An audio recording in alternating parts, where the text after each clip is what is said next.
నమస్కారం, మీ పేరు? నా పేరు బాలరాజు. ఎవరు? ఇది తాజ్పూర్ గ్రామం. తాజ్పూర్ గ్రామం. నాకు 4 ఎకరాలు ఉంది. ఏం పెట్టినావు? వరి పెట్టినాం. వరి పెట్టలేదు, కాలం లేదు. అయితే ఏంటంటే 420 హామీలు చెప్పి అధికారంలో వచ్చిన కాంగ్రెస్ పార్టీ.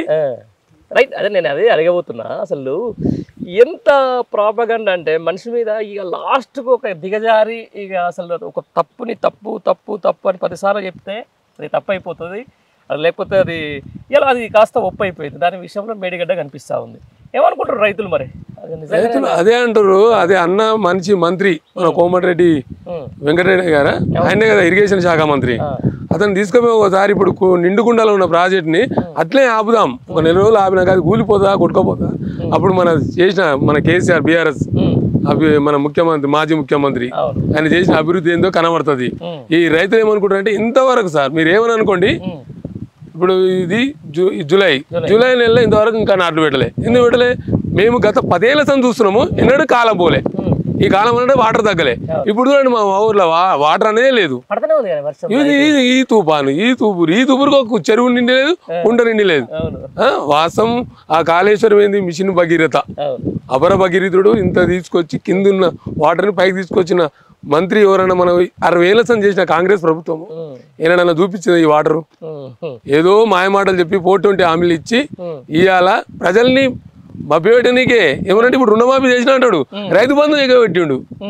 అవునా సార్? రైతు బంధు ఎగ్గొట్టిండు. రైతు బంధు ఎగ్గొట్టి ఒక చిన్న రైతులు ఉన్నారు, ఒక 2 ఎకరాల పొలం ఉన్న రైతు ఒక 2000 5000 వస్తాయని ధీమతోటి ఇవాళ వ్యవసాయం చేసుకుంటే అప్పుల బాల ఊరేసుకున్న వాళ్ళు రైతులు చనిపోతారు సార్.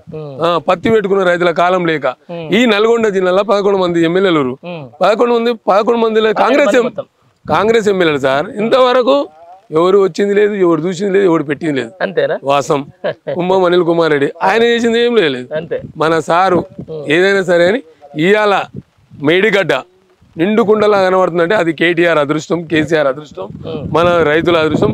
ఏదో చెప్పి అది కూలిపోతుంది సార్. ఒకటి సార్, మన ఇల్లే కడుతున్నాం పిల్లలు కూలిపెడతాం, దాని పర్యవాసం దానికి అది ఈడలేదు కదా.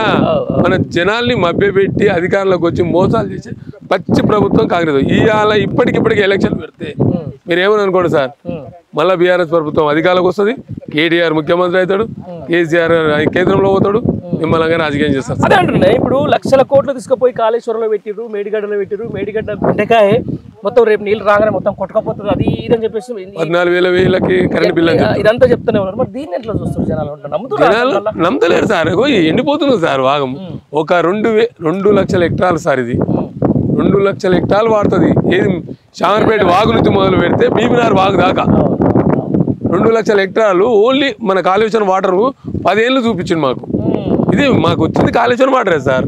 కొండపోచమ్మ నుంచి గోపాలపురం నుంచి రైట్ సైడ్ మాదాపురం ఈ వాగు వచ్చింది. ఇది వాగు వచ్చి ఈ రోజు ఆ వాటర్ లేక వాగు కడితే కూలిపోతుంది, అందుకే వాటర్ ఇస్తలేడు సార్. ఇప్పుడు ఖచ్చితంగా నిన్నది ఇయ్యాల్సిందే కానీ ఇయర్ కూడా ఈ మళ్ళీ వాళ్ళు కొంటారు సార్. ఈ పంట గిట్టి పంట సార్ ఎక్కడిది? బోనస్ ఎక్కడిది? సన్నోట్లు అన్నాడు సార్. సన్నోట్లు ఎవరన్నా పండిస్తారా సార్? సన్నోట్లు దానికి 500 బోనస్ అంటుడు. ఎన్ని మాయమాటలు చెప్పి రైతులను మోసం తెచ్చిన ప్రభుత్వము ఇప్పటికి ఇట్లా ప్రజలు నమ్మదగ్గట్టు లేరు. ఇప్పటికిప్పటికి ఎలక్షన్లు పెట్టినా కానీ ఆయన చేసిన హామీలు కరెక్ట్ లేవు. రేవంత్ ఎక్కడో కూర్చొని ఏదో మాట్లాడదు కానీ ఆయనకు మాత్రం వ్యవసాయం గురించి తెలియదు. ఇప్పటికైనా ఒకసారి జనాలు ఇలా ఆలోచించాలి సార్. కేటీఆర్ గారికి, మన కేసీఆర్ గారికి మీ తరఫున ప్రత్యేక థ్యాంక్ యూ.